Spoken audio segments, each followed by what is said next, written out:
नमस्ते। The poetic me presence एक मुलाकात मिस्टर शंभुनाथ पारिया पुष्कर जी से, जो एक साहित्यकार हैं, एक अनुवादक हैं और मेरे पापा हैं। Let's have a talk, have an interview with mister Pushkar and हम अभी जानेंगे उनके बारे में, उनके जीवन के बारे में, उनके बचपन के बारे में। शायद बहुत सारी ऐसी बातें आज मैं भी जानूंगी पहली बार, जो हमें कभी पापा ने नहीं बताई। Let's over to my papa, Mr. Shambhunath Paria Puskar. Welcome, Papa. It's Aradhna. हाँ, थैंक यू। मैं आपसे ये पूछना चाह रही थी सर्वप्रथम, आप अपने बचपन के बारे में हमें बताइए। आप कहाँ पर जन्म हुआ आपका, कैसे आपकी पढ़ाई हुई, आप सब कुछ अपने बारे में हमें प्लीज बताइए। चलो ठीक है, तो मैं बता रहा हूँ। मेरा जन्म अविभाजित बिहार के चक्रधरपुर नामक शहर में 18 अक्टूबर 1945 को हुआ था। हम 7 भाई बहन थे। माँ बाबूजी थे और थी दादी। हमारा एक बगीचा था जिसमें तरह तरह के फलों के पेड़ थे और वहाँ सब्जियां भी उगाई जाती थी। बगीचे में 2 कुएं भी थे। हमारे धान के खेत भी थे जिनमें धान की फसल होती थी। पिताजी का मध्यम दर्जे का कारोबार था। घर में ही एक तरफ गायें रखी जाती थी, दूध दही की उपलब्धता थी। घर के सदस्य ही गायों की देखभाल, साफ सफाई और दाना पानी किया करते थे। हाँ, दूध दूहने के लिए सुबह शाम पार्ट टाइम ग्वाला आया करता था। मेरा बचपन बहुत बढ़िया था। दूध रोटी मेरा प्रिय भोजन था। दादी के साथ मेरा गहरा जुड़ाव था। दादी आंगन में बिलौने से दही बिलोती और माखन निकाला करती। दादी दही बिलोते बिलोते भजन गाया करती। वो भजन मुझे आज भी याद है। आप सुनाना पसंद मेरा करेंगे? मुंह मैं सुनाता हूँ। गीत गा के। हाँ, मेरा मोहन प्यारा आजा गरीब का देश, मेरा मोहन प्यारा आजा गरीब का देश। और उनका एक और भजन था, होली खेल रहा भगवान वृंदावन की कुंज गली में, होली खेल रहा भगवान वृंदावन की कुंज गली में। बचपन की मैं और बातें बताता हूँ। बचपन में हम तितलियां पकड़ते थे। बरसात के दिनों में कागज की नाव बनाकर हम उन्हें घर के सामने बरसात के पानी की धारा में बहा दिया करते। पतंग भी खूब उड़ाते थे। हम लोग पतंग को गुड्डी कहा करते थे। छोटी गुड्डी की कीमत 1 2 पैसे होती और बड़ी की 1 इकन्नी, यानी आज के 3 पैसे और 6 पैसे। चौरंगी, दुरंगी, पान छाप, गमला छाप, अधकपारी, ये सब पतंगों के नाम होते। हमारे घर की छत बहुत बड़ी थी। वहां बहुत बार कटी पतंगे आकर गिरती थी। उन पतंगों को पाकर हमें जो खुशी होती थी उसका बखान नहीं किया जा सकता। हम लोग बचपन में तरह तरह के खेल खेलते थे। चोर कदीलो, बोल बरंगिया छूर, गुल्ली डंडा, लट्टू आदि। बचपन में मैं बड़ा नटखट था। हमारे बगीचे में मैं कुएं में उतर जाता था और पेड़ों पर चढ़ जाता था। पेड़ों पर चढ़कर आम, जामुन, अमरूद आदि फलों को खाने का जो मजा आता, उसका अभी मैं क्या वर्णन करूं। पैरों को ऊपर कर हाथों के बल चलने का गुण भी मुझे हासिल था। सिनेमा देखने का शौक भी था। माँ से आरजू मिन्नतें करके 6 आने लेता और सिनेमा देखने चला जाता प्रभात टाकीज में। मतलब उस समय 6 आने में सिनेमा देख सकते थे हम। 6 आने यानी आज के 37 पैसे। वहां हम सिनेमा देखते। उनका नाम होता नाग पंचमी पवन पुत्र हनुमान, कन कन में भगवान आदि। सिनेमा से घर लौटने पर घर के बाहर पिताजी को खटिया पर बैठे देखता, मैं चुपचाप माथा झुकाए घर के भीतर घुस जाता। पिताजी से बहुत डर लगता था। हमारे बचपन के समय में 1 रुपये में 16 आने या 64 पैसे होते थे। ध्यान से सुनने की बात है। हमारे बचपन के समय में 1 रुपये में 16 आने या 64 पैसे होते थे।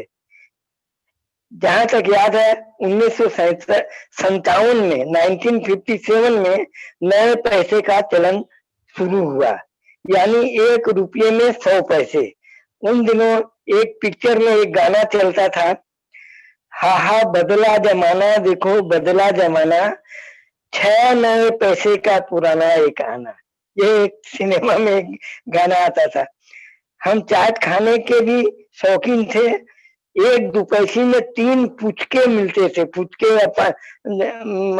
पुचकों को हम लोग गुपचुप कहते थे। पुचके तो 2 पैसे में 3 पुचके मिलते थे उसमें। हमारे शहर में गणेश पूजा, सरस्वती पूजा, दुर्गा पूजा, रामनवमी, झूलनोत्सव, अग्रसेन जयंती आदि धूमधाम से मनाए जाते थे। दिवाली की रौनक और होली की मस्ती, इनका क्या कहना। शहर में अक्सर रामलीला की पार्टियां आया करती। हम लोगों के आनंद का क्या कहना। हम लोग रामलीला देखने जाते और भाव विभोर होकर घर लौटते। अब मैं अपने छात्र जीवन के बारे में कुछ कहना चाहूंगा। मेरा छात्र जीवन कह सकते हैं बड़ा शानदार रहा है। मैं कक्षा में हमेशा प्रथम आया करता था। विविध गतिविधियों में भाग लिया करता था। एकांकियों में अभिनय, कविता पाठ, वक्तृता आदि। पारितोषिक भी बहुत मिलते थे। एक बार मैंने दिनकर जी की कविता का पाठ किया था। वो कविता की पंक्तियां इस प्रकार थी, तान तान फन ब्याल कि तुझ पर मैं बांसुरी बजाऊं। मुझे याद है कि हमारे शहर में एक बड़ा कवि सम्मेलन आयोजित हुआ था। इस कवि सम्मेलन की अध्यक्षता हमारे विद्यालय मारवाड़ी हाई स्कूल के प्रधानाध्यापक मुरलीधर जी बिरनवे ने की थी। इस कवि सम्मेलन में प्रसिद्ध कवि गोपाल सिंह नेपाली जी ने अपनी कविता सुनाई थी, मेरी दुल्हन सी रातों को 9 लाख सितारों ने लूटा। वाह वाह। मेरी दुल्हन सी रातों को 9 लाख सितारों ने लूटा। मैट्रिक की परीक्षा मेरे लिए सदैव अविस्मरणीय रहेगी। इस परीक्षा में मुझे प्रथम श्रेणी तो मिली ही, मेरा नाम मेरिट लिस्ट में भी आया। बिहार के समस्त परीक्षार्थियों में मैंने 13वां स्थान पाया था। मेरी खुशी का कोई ठिकाना नहीं था।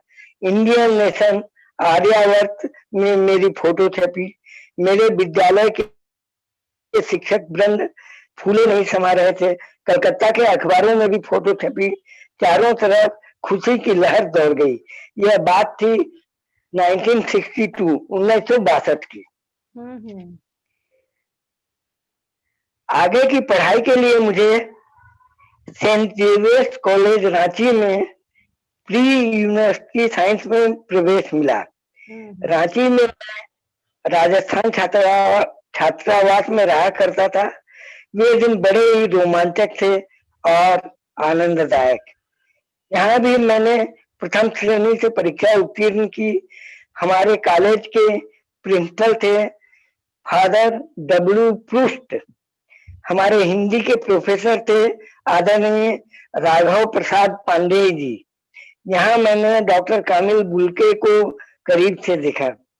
मैंने एनसीसी भी ज्वाइन किया था। मुझे याद है कि परेड के बाद हमें जलपान दिया जाता था, जो कि 3:30 आने का हुआ करता था। इन्हीं दिनों चीन ने भारत पर आक्रमण कर दिया था, 1962-63 की बात है। मैंने एक कविता लिखी थी, चलने वाला नहीं चीन का कोई जादू टोना। यह कविता पत्र पत्रिकाओं में छपी भी और कुछ आयोजनों में मैंने इस कविता का पाठ भी किया। इसके बाद आगे की पढ़ाई के लिए मुझे BIT सिंधरी में प्रवेश मिला। यहाँ मैंने 1963 से 1968 1963 से लेकर 1968 तक शिक्षा प्राप्त की। हमारे संस्थान के डायरेक्टर थे डॉक्टर जगन्नाथ प्रसाद चौधरी। मुझे पूरी अवधि के लिए राष्ट्रीय छात्रवृत्ति 110 रुपये प्रति माह मिलती रही। यहाँ भी मैं विविध गतिविधियों में भाग लेता रहा तथा शाबाशी और प्रशंसा पाता रहा। एक बार मैंने फैंसी ड्रेस कंपटीशन में भाग लिया था। मैंने एक पोस्टमैन का रूप धरा था और ढेरों तारीफें बटोरी थी। 1968 में मैंने यहाँ से प्रथम श्रेणी में परीक्षा उत्तीर्ण की। आपको यह जानकर ताज्जुब होगा कि छात्रवृत्ति की राशि जो कि 110 रुपये प्रति माह होती थी से ही मेरा पढ़ाई का खर्च निकल जाता था। कॉलेज की ट्यूशन फीस थी 11 रुपये प्रति माह। गौर कीजिएगा, कॉलेज की ट्यूशन फीस थी 11 रुपये प्रति माह। हॉस्टल का शुल्क था 7 रुपये प्रति माह। मेस का खर्च आता था 40-45 रुपये प्रति माह। हम सहरपुरा के कल्पना टाकीज में या झरिया के बिहार टाकीज में सिनेमा देखने के लिए भी जाया करते। तो ये तो मेरे बचपन की और इसकी बात हुई। और अब मैं कुछ बताना चाहूंगा कैसे मैंने लिखना आरंभ किया। आप कैसे आए, आप कैसे साहित्यकार बने, आप उसके बारे में कुछ बताएंगे? हाँ, मैंने अपनी पहली कविता लिखी थी 1958 में, 1958 में। उस समय मेरी उम्र थी 13 साल की और मैं 8वीं कक्षा में पढ़ता था। कविता का शीर्षक था सिंह और चूहा। यह कविता कलकत्ते के सुप्रसिद्ध दैनिक समाचार पत्र विश्वामित्र में छपी थी। विश्वामित्र में छपी अपनी कविता को देखकर मेरी खुशी का ठिकाना नहीं रहा, मानो मुझे दुनिया का अनमोल खजाना मिल गया था। हाँ, फिर तो मैं लगातार कविताएं लिखता रहा और ये कविताएं विभिन्न पत्र पत्रिकाओं में स्थान पाती रहीं। कतिपय गुरुजन हम नवोदित कवियों का मजाक भी उड़ाते, कहते आजकल तो कवियों की बाढ़ आ गई है, चारों तरफ मच्छरों की तरह भन भन करते रहते हैं, इन्हें छपास रोग हो गया है। छपास है। मुझे यह स्वीकार करने में कोई संकोच नहीं कि कविता लिखने का और पत्र पत्रिकाओं में प्रकाशनार्थ भेजने का एक जुनून था सिर पर सवार हो गया था। कविता लिखने में और उन्हें छपा हुआ देखने में बड़े ही गर्व की अनुभूति होती थी। गुरुजन मजाक उड़ाए तो उड़ाए। मुझे एक चुटकुला याद आ रहा है। एक सज्जन से पूछा गया, आप अपनी लड़की के लिए कैसा लड़का चाहते हैं, कैसा लड़का चाहेंगे? सज्जन का जवाब था, बस वह कवि ना हो, बस वह कवि ना हो। हाँ, तो फिर मुझे तो फिर पुष्कर टाइटल कैसे अपने लिए चुना? हाँ, फिर से बोलिए। पुष्कर टाइटल आपने? हाँ, वो तो मैं उस पर भी मैं आऊंगा। मुझे कवि या लेखक के रूप में कोई स्वीकृति मिली हो ऐसा मुझे नहीं लगता। मेरी रचनाएं छपती थी और मेरे परिचित और शुभेच्छु जन उनकी प्रशंसा करते थे, बस यहीं तक। मैं फिर दोहराऊंगा कि लिखने और छपने की उद्दाम लालसा से ग्रस्त था। कतिपय गुरुजनों के शब्दों में छपास रोग से पीड़ित। अब पुष्कर की बात आ रही है। उन दिनों में 8वीं कक्षा में पढ़ रहा था। संस्कृत भी हम लोगों का एक विषय था। संस्कृत की पुस्तक में एक श्लोक था जिसमें पुष्कर शब्द आया था। पुष्कर का अर्थ होता है कमल का फूल। बस मैंने वहीं से पुष्कर शब्द ले लिया और अपने नाम के आगे बतौर उपनाम जोड़ दिया। कवियों में उपनाम रखने का रिवाज रहा है, जैसे सूर्यकांत त्रिपाठी निराला, रामधारी सिंह दिनकर, रामबचन सिंह आनंद आदि। तो ये भी पुष्कर नाम रखने की बात है। अच्छा, तो फिर आपने जैसे अनुवादक के रूप में आपने काफी कुछ बंगाली साहित्य का आपने अनुवाद किया, तो सिर्फ विमल मित्र के संपर्क में आप कैसे आए? हाँ, ये मैं बता रहा हूँ। इसके पहले मैं जरा और भूमिका बता दूं। 1969 में आजीविका के लिए मैं कलकत्ता चला आया। मैं पास कर चुका था 1968 में। कलकत्ते में एक कारखाने में मुझे नौकरी मिल गई। बड़ा बाजार में एक गद्दी में रहने लगा। यद्यपि मेरी पढ़ाई का विषय साइंस और टेक्नोलॉजी था, लेकिन मेरे मन में साहित्य का ही निवास था। मैं विभिन्न साहित्यिक कार्यक्रमों में शामिल हुआ करता था। मैंने आदरणीय महादेवी वर्मा जी की वक्तृता सुनने का मौका पाया, तो आचार्य हजारी प्रसाद द्विवेदी का पांडित्यपूर्ण भाषण भी सुना। श्रद्धेय बच्चन जी के मुख से मधुशाला का पाठ भी सुना। इसी क्रम में मैं आदरणीय विमल मित्र जी के केतला स्थित घर पर जा धमका। उन्होंने फिर कभी आने को कहा। मैं फिर गया। इस तरह एक दिन विमल बाबू ने मेरे सामने अपना लेटर पैड रख दिया और कहा कि एक चिट्ठी लिखो। विमल बाबू ने के निर्देश के अनुसार मैंने पत्र लिखा। विमल बाबू ने चिट्ठी में अपने दस्तखत किए। ये चिट्ठियां मैंने चिट्ठी लिखी और विमल बाबू ने उनमें दस्तखत किए। ये चिट्ठियां हिंदी में, विमल बाबू हिंदी में ही दस्तखत किया करते थे। है अच्छा, ये पत्र जो लिखे जाते थे, लिखवाते थे विमल बाबू, वो प्राय उनके प्रकाशकों के लिए होते थे या उनके हिंदी भाषी मित्रों के लिए। अच्छा, फिर मैं एक बात बताना चाहता हूँ कि मैं जिस कारखाने में नौकरी करता था, उस कारखाने में साप्ताहिक छुट्टी का दिन होता था शुक्रवार। है तो फिर क्या हुआ कि मैं हर शुक्रवार विमल बाबू के घर पर 10 बजे से 1 बजे तक हाजिरी लगाने लगा। मैं उनका हिंदी पत्र लेखक बन चुका था। मैं चिट्ठियां लिखता, लिफाफे पर पता लिखता और पोस्ट ऑफिस में लेटर बॉक्स में उन्हें ड्रॉप भी करता। इस तरह मैं विमल मित्र जी के सानिध्य में आया। कहना न होगा कि इतने बड़े साहित्यकार का सानिध्य मेरे लिए अपूर्व सुखदायी था। मैंने बंगला भाषा की बहुतेरी रचनाएं हिंदी में अनुदित की हैं। अनुदित रचनाएं प्रकाशित भी हुई हैं। कवि गुरु रविन्द्रनाथ ठाकुर, शरद बाबू, विमल मित्र जी, आशापूर्णा देवी जी सहित बहुतेरे लेखकों की रचनाओं का मैंने हिंदी रूपांतरण किया है। अब मेरे अनुवाद करने की प्रक्रिया के बारे में मैं कुछ कहना चाहता हूँ। मैं बंगला भाषा में अपना नाम भी नहीं लिख सकता। मैंने बंगला भाषा की विधिवत शिक्षा नहीं पाई है, लेकिन ईश्वर की देन है कि मैं प्रिंटेड बंगाली बखूबी पढ़ सकता हूँ और समझ भी सकता हूँ। और इसी क्रम में मैंने विमल मित्र जी से अनुमति लेकर उनकी एक कहानी बासमतिया का अनुवाद किया और अनुदित कहानी एक प्रतिष्ठित पत्रिका में प्रकाशित भी हुई। फिर तो यह सिलसिला चल निकला और मैं अनुवाद कार्य में सक्रिय हो गया। ये अनुदित रचनाएं धर्मयुग, साप्ताहिक हिंदुस्तान सहित विभिन्न पत्रिकाओं में स्थान पाने लगी।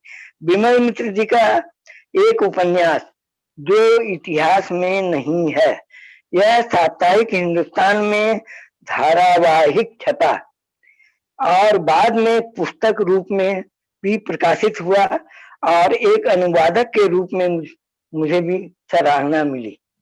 बहुत खूब, बहुत अपनी खूब। अपनी साहित्यिक उपलब्धियों के बारे में क्या कहूँ। मैं तो स्वांतः सुखाय लिखता रहा और विभिन्न पत्रिकाओं में छपता रहा। मेरी कविताओं का कोई संग्रह प्रकाशित नहीं हुआ है। मैंने आचार्य शिवपूजन सहाय की कहानी, प्रसिद्ध कहानी मुंडमाल के आधार पर एक खंड काव्य हाड़ा रानी की रचना की है, वह भी अप्रकाशित ही है। साहित्य का आनंद लगभग ब्रह्म को प्राप्त कर लेने जैसा ही है, ऐसा गुरुजनों का कहना है कि साहित्य का जो स्वाद है वो लगभग परमात्मा को पाने से के सरीखा ही है। मैंने जीवन में उसी आनंद को प्राप्त करने की कोशिश की है। मैंने विमल मित्र जी के कई उपन्यासों का अनुवाद किया है। बहुत सी कहानियां भी हैं। इनका प्रकाशन पुस्तक रूप में हो चुका है। उदाहरण के तौर पे मैं कुछ नाम बता रहा हूँ। कैसे कैसे सच, यह राजपाल एंड सन्स दिल्ली से प्रकाशित यह उपन्यास हुआ था, जो इतिहास में नहीं है। राधा कृष्ण प्रकाशन, कलकत्ता 85 कहानी संग्रह, सन्मार्ग प्रकाशन के द्वारा प्रकाशित। विमल मित्र की श्रेष्ठ कहानियां, सन्मार्ग प्रकाशन से प्रकाशित। मर्जी खुदा की कहानी संग्रह, सन्मार्ग प्रकाशन से प्रकाशित। भालू वाला, यह बालोपयोगी कहानियों का संग्रह है। यह राजपाल एंड सन्स दिल्ली से प्रकाशित हुआ। किस्सा कलकत्ता का राजपाल एंड सन्स से प्रकाशित हुआ। हम चाकर रघुनाथ के राजपाल एंड सन्स से प्रकाशित हुआ। और एक किताब चली पिया के देश, सन्मार्ग प्रकाशन से प्रकाशित हुआ। मैं कुछ किताबों को दिखाना भी चाहता हूँ। जरूर जरूर। ये देखिए, विमल मित्र की श्रेष्ठ कहानियां देख रहे हैं। जी जी जी, ये इन सब का अनुवाद आपने किया है और मुझे पता है पुस्तक मेला में सारी किताबें मैंने खुद अपनी आंखों से देखी है। जब भी हम पुस्तक मेला जाते थे, इन सब किताबों को हमने वहां देखा है। कलकत्ता 83, कलकत्ता 85, कलकत्ता 85, कलकत्ता 85। इसका ये नाम कैसे क्या था? कैसे या उसके पहले ये इस किताब का नाम जो इतिहास में नहीं है, जो इतिहास, यह साप्ताहिक हिंदुस्तान में धारावाहिक छपा था। जी जी। अच्छा, कैसे कैसे सच, जी जी। मर्जी खुदा की। जी जी जी। अच्छा, तो ये सारी किताबें आई।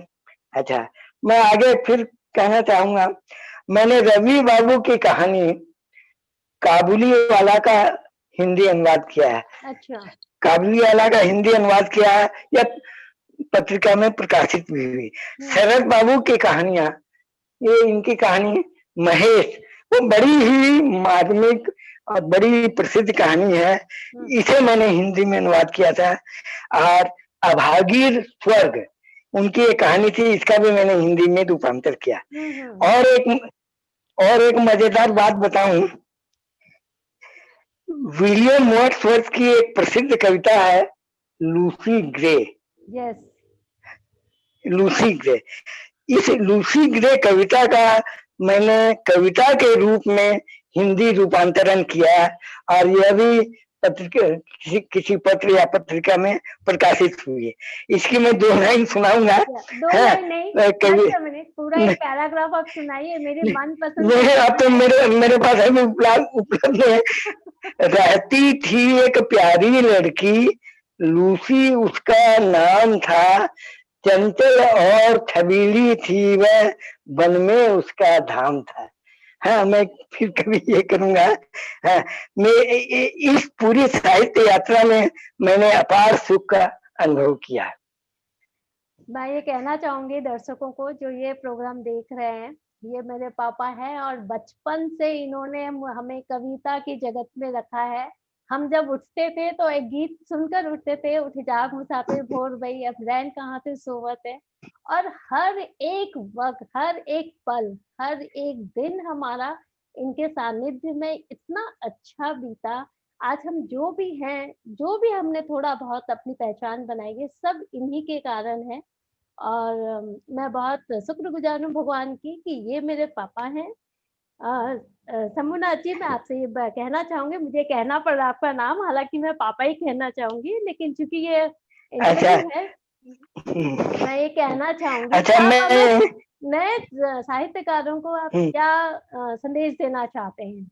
नहीं नहीं, मैं दो कविता, छोटी कविता का पाठ करता हूँ, दो जरूर छोटी जरूर छोटी कविता। जरूर जरूर जरूर। हाँ, तो ये एक कविता है, उसका शीर्षक है सौतेली माँ। सौतेली माँ। माँ लक्ष्मी, तुम माँ हो ना,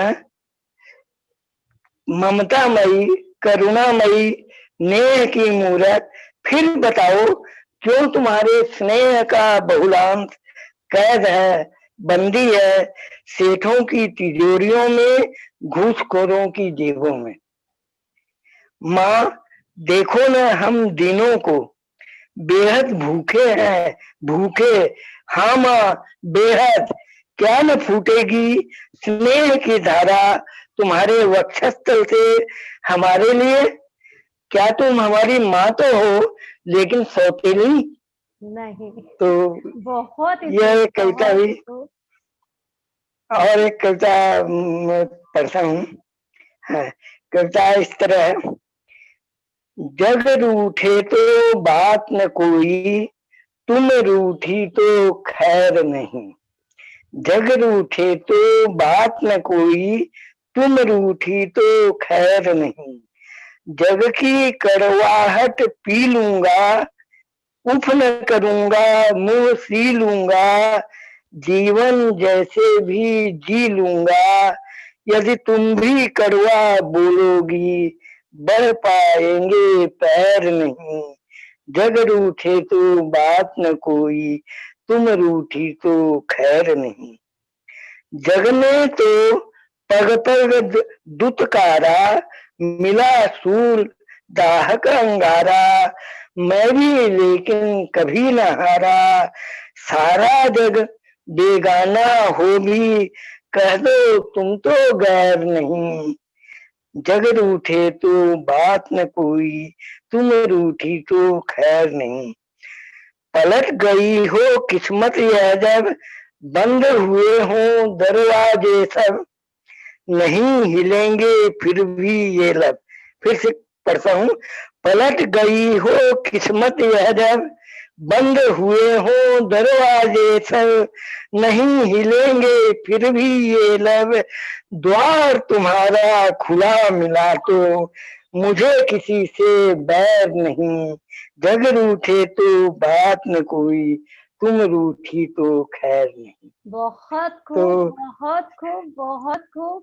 मैंने कितनी सारी नई ये चीजें आपके बारे में जानी, और आपने मेरे ऊपर भी बहुत सारी कविताएं लिखी है। मैं मन तो कर रहा है कि वो सारी कविताएं भी मैं दर्शकों को अच्छा सुनवाऊं, और कुछ अच्छा आपने कुछ अच्छा। और सुनाना अच्छा, चाहूँ। आगे मैं कुछ अपने साहित्यिक यात्रा के बारे में कुछ बताना चाहता हूँ। हाँ, हाँ, 10 मिनट अ, है हमारे पास आराम से। अ, कलकत्ते की प्रसिद्ध सांस्कृतिक संस्था है भारतीय संस्कृति संसद। यहाँ प्रत्येक सप्ताह के बुधवार के दिन श्रद्धेय पंडित अक्षय चंद्र जी शर्मा के सानिध्य में अध्ययन गोष्ठी हुआ करती थी। वहां मैं वर्षों तक गया। श्रद्धेय पंडित जी से बहुत कुछ सीखने का, समझने का मौका मिला। मैं पंडित विष्णुकांत जी की, शास्त्री जी की वक्तृता सुनकर मंत्रमुग्ध और धन्य हो चुका हूँ। विमल मित्र जी के तो बहुत ही करीब रहा हूँ।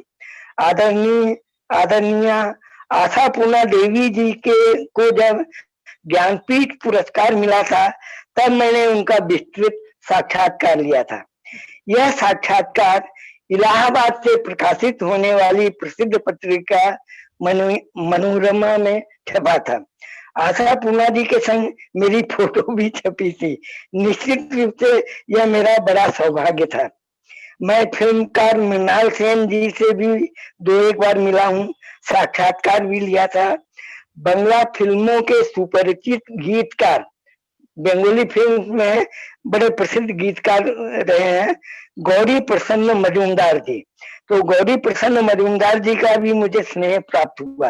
वे कृपा पूर्वक हमारे कालीघाट वाले निवास स्थान पर पधारे भी थे। आदरणीय पहाड़ी सान्याल, हाँ ध्यान से सुनिएगा, आदरणीय पहाड़ी सान्याल जी का मैंने एक संक्षिप्त साक्षात्कार लिया था। पहाड़ी सान्याल जी कलकत्ता के गरियाहाट इलाके के हिंदुस्तान पार्क में रहते थे। साक्षात्कार के अंत में मैंने कहा था, आपसे मिलना बहुत सौभाग्य की बात है। उनका जवाब था, आपका सौभाग्य ही हमारा सौभाग्य है। फिल्म आराधना में पहाड़ी सान्याल जी ने नायिका के पिता की भूमिका की थी। यहाँ एक दिलचस्प बात बताना चाहता हूँ। जिन दिनों आराधना फिल्म आई थी, उन्हीं दिनों हमारे घर में कन्या रत्न का पदार्पण हुआ। बात 1972 की है। हमने अपनी नवजात कन्या का नाम आराधना रख दिया। उसके बाद शक्ति सामंत जी की फिल्म आई अनुराग। उन्हीं दिनों हमारे घर में हमारी दूसरी संतान, पुत्र संतान का पदार्पण हुआ। हमने झटपट अपने बेटे का नाम अनुराग रखा। उसके बाद शक्ति सामंत जी की और एक फिल्म आई। हमारे घर में हमारे दूसरे बेटे का आगमन हुआ। बस यहाँ गड़बड़ी हो गई, यहाँ गड़बड़ी हो गई। शक्ति जी की फिल्म का नाम था अमानुष। भला मैं अपने बेटे का नाम अमानुष कैसे रख सकता था। आखिरकार हमने अपने बेटे का नाम कुणाल रखा। प्रसिद्ध राजनीतिज्ञ प्रियरंजन दास मुंशी की भी याद आ रही है। ये अभिनय दिवंगत हो चुके हैं, बड़े प्रसिद्ध राजनेता रहे, कांग्रेस के थे। है वे राजनेता तो थे ही, लेकिन लेखक भी थे। उनकी एक बंगला का कहानी का मैंने हिंदी रूपांतरण किया था। यह कहानी धर्मयुग में प्रकाशित हुई थी। कहानी का शीर्षक था छोटी लाइन की रेल। यह बड़ी मार्मिक कहानी है और बहुत ही अच्छी कहानी थी और धर्मयुग में आई थी। इस तरह विभिन्न विभूतियों और मनीषियों से मुझे प्रेरणा मिली और मेरा मनोजगत समृद्ध हुआ। अब लेखक समुदाय को मेरा संदेश, तो भाई मैं क्या संदेश दूं। वैसे भी ये जमाना कंप्यूटर और मोबाइल का है। यही कहूंगा, अच्छा इंसान बनिए, नाहक किसी के मन पर आघात न पहुंचाएं, प्रेम और मनुष्यत्व का परचम फहराएं। धन्यवाद। मैं अंत करने के पहले मैं ये कहना चाहूंगी कि मैं फिर से किसी दिन आपका साक्षात्कार लूंगी और आपकी कविताएं सुनूंगी और हमारे दर्शकों से उनका परिचय करवाऊंगी। और उम्मीद है ये वीडियो देखने के बाद, आपका ये इंटरव्यू देखने के बाद काफी लोग गूगल में सर्च करेंगे आपको, आपके लिखे हुए कार्य को, और एक बार फिर से आप सुर्खियों में छा जाएंगे। बहुत बहुत धन्यवाद मेरे साथ जुड़ने के लिए। Thank you. चलो ठीक है, बंद कर।